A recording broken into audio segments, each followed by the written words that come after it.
Hi, Samantha. Welcome to the podcast. Thank you so Thank much for you. coming on today. Yeah, thank you for having me.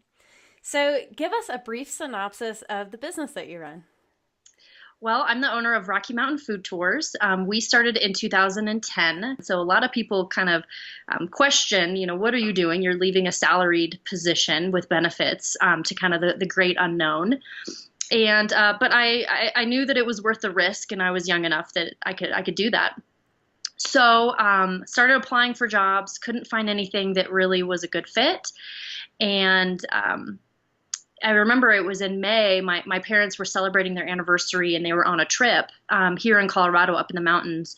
And she had found a food tour, this thing called a food tour on TripAdvisor. And she loves food and loves history and loves meeting new people. So it seemed like the perfect thing for them to do on their trip.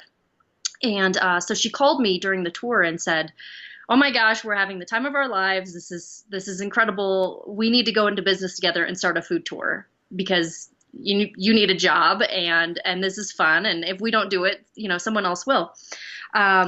So I said, okay. So it's kind of fun because, well, we're the only food tour in Colorado Springs and have been. I think there was one who kind of tried to start back a few years ago and didn't really take off.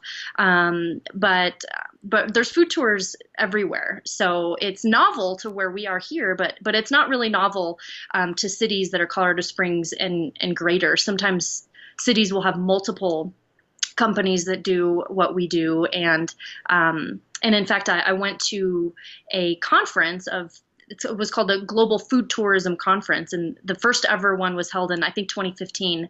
And there were 80 people in the room who do what I do, but worldwide. So you're talking Toronto, Canada, and you're talking Puerto Rico and Australia and the United Kingdom, and then of course all throughout the United States. So, but we do have the claim that we are the only ones here, I think in Southern Colorado, really. So.